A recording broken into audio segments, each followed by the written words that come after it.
A+ content. Let's take the ISO off of 6400. Here she is.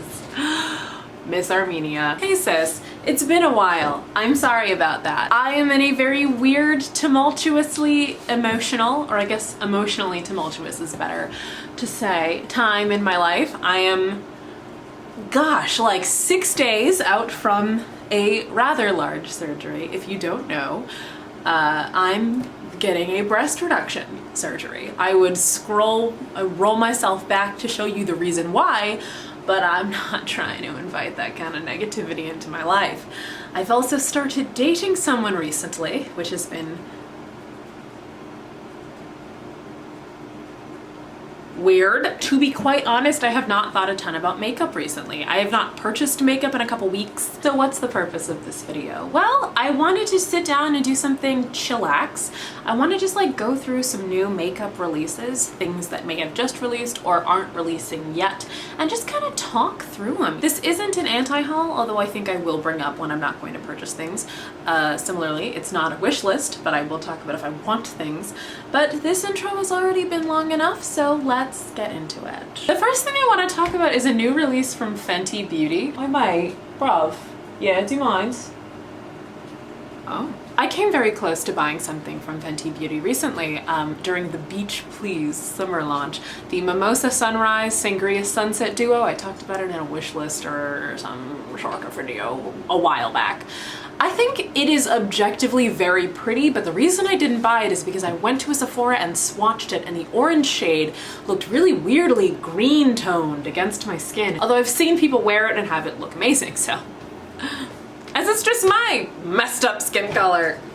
Cool! I was kind of cool with not buying anything from Fenty this summer, and then I caught wind of a new release launching in 2 days. It's a new Kilawatt highlighter, and the shade is called DiamondBallout, which I love. I'm such a sucker for shade names. I actually really want to buy the Hustler Baby Fenty duo, even though I don't think it's flattering for my skin, just because I want to be able to say, all right, now I'm going to take my Wet n Wild highlighting brush and go in gently with Hustler Baby! It's a like platinum silver highlighter, which I would never wear, but 100% of the proceeds apparently go to benefit the Clara Foundation, which Rihanna has set up, which supports and funds groundbreaking and effective education and emergency response programs around the world. I know this is absurd. It's a giant, like $35 silver eyeshadow. Nobody needs that. I like roasted Jeffree Star Cosmetics up and down Twitter like a couple years ago because of the Onyx Ice highlighter, and it's like, why would anybody buy a $29 metallic black eyeshadow? Would it be hypocritical of me to not roast Rihanna for this? Yes. I don't care. I don't like Jeffree Star. We've established this. Moving on. There's a couple reasons why I want this.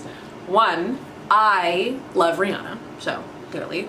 Two, I like that it supports a charity. Three, I think the packaging with like the mirrored like cap or top of it is like really cool. Four, the imprint of the like emblem for the Clara Foundation reminds me a lot of the original like Macintosh logo, which is fun for me. I don't know, very stupid. All of this is very stupid. Five, I love silver. I never wear silver, but I love it. I love having silver things. I love silver jewelry. I love to swatch my silver makeup on myself. I'm a reverse werewolf. I love silver. I recently watched Lauren Mae Beauty's anti-haul, and she made a great point about this where this isn't a product that has like a super wide available user base. A lot of people are going to be intimidated by this, or they're just not going to want to use it. It would have made more sense to release a product that more people are, you know, want to buy, because then more money will be made for the charity. Like, this product is gorgeous, but not practical for most people. Fenty could have released this anyway, but made it like the smaller pan size, that the like the same size as the little like highlighter and lip gloss duo they sell for 20 bucks. Like, price it at like maybe 15 bucks. People would buy those just to have it. I just think that it's genuinely gorgeous and I want it. I want to talk about Too Faced for a second. I know, another YouTuber roasting Too Faced. Groundbreaking. But I want to talk about the way that Too Faced releases products and how I think it genuinely harms their brand. Basically, what happens with a lot of Too Faced's release, and I mentioned this in my second anti-haul, so I'm gonna like quickly go over it, like not list every example. The basic formula is like 3 or so months before Too Faced is planning on releasing something. Jared Blandino, who I think is now the creative director, he's the co-founder and CCO. Cuckoo! Wow, okay.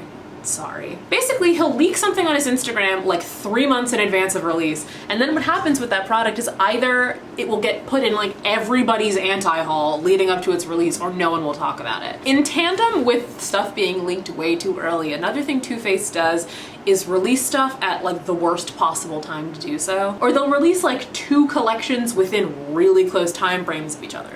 What's happening now is they're releasing an Ulta exclusive fruit theme collection called the Tutti Frutti collection sometime this coming month, which is August, when they're also releasing their big 20th anniversary collection. And I say big even though the only products from it that have been leaked so far are metallic lipsticks, a big eyeshadow palette with basically duos of every shade, which I liked the idea of when I first saw hints of it, but once the actual product was released, I was like, girl, why would anybody want this? And what looks like maybe some repackaging, re-releases of Stand by Too Faced products, like the Better Than Sex mascara in a sparkly pink packaging instead of a metallic pink packaging. Okay! Oh my god. The mascara is the Better Than Birthday Sex mascara. Birthday sex! Woo! Best day of the year, girl. Why would you release both of those collections in August? Even if the Tutti Frutti's Ulta exclusive and maybe, I don't know if the 28th is Sephora exclusive, but either way, why? Why is this like fruit themed like pool party Claire's looking ass collection being released at the end of the summer? This should have been out in May. And that brings me back to the second most recent time this like product release nonsense has happened with Too Faced. The Life is a Festival collection was released in February. I remember seeing hints about that on Instagram in like November of last year. And then it launched and everyone dragged it to hell and it didn't sell that well. February, if you're not familiar, is not really known for music festivals or fun, cool, quirky, experimental makeup.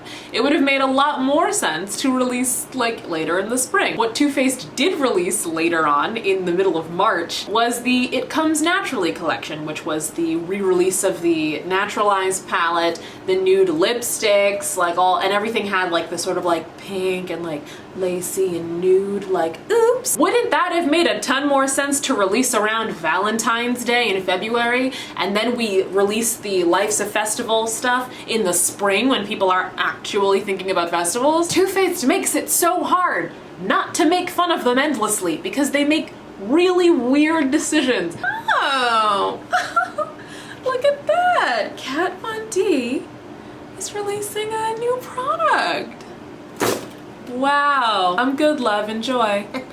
Let's talk about the Beauty Blender foundation. Beauty Blender, the brand behind the product, the Beauty Blender, decided to foray into complexion products and release a foundation called the Bounce by Beauty Blender foundation. And semi-recently, the shades for that foundation were released. And then swatches for those shades were released.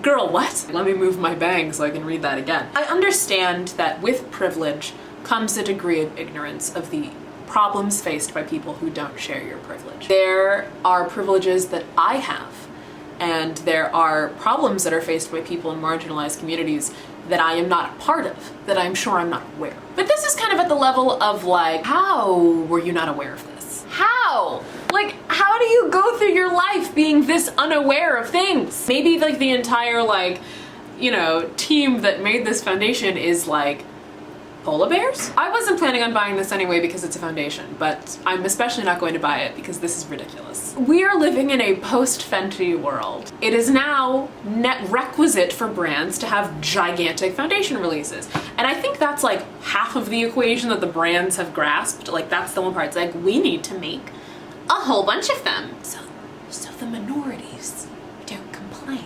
Within that, you also need to have like a spectrum of shades. Like, it's not... I don't know how to communicate these concepts to you people who all have master's degrees. I need to move on. So, Beauty Blender, that's canceled. Manifest Patience, move forward. So let's talk talk about an indie brand for a second. A brand I've never heard of that I found on Instagram called September Rose Cosmetics released a palette called the Slush palette, which is like a very rainbow brights palette, and I have thought about it a lot. I think it's very pretty. This is a Black-owned brand, so like, I know this is weird. I kind of trust other Black people to make bright shadows that will work on my skin tone. I haven't made up my mind on whether or not I'm going to buy it. I'm not wildly satisfied with my current brights palette, which is the BH Cosmetics Take Me Back to Brazil palette. And I think that I can do better. So basically what I've been doing with a lot of new palette releases is waiting until my friend Lacey of Spooky Lips and Fat Hips buys it, because she just like slurps up palettes. That was weird. Lacey buys a lot of palettes that I also want, and I'll wait for her to tell me or tell Instagram how she feels, and I'm like, okay, then I'll make up my mind about it. Key to buying makeup is using your friends as guinea pigs. That's your life hack. That's your insider trading secret of the day. I think it's really pretty and I really want it. Oh my god, dude, it's lovely. I love that it has shimmers. I'm very into it.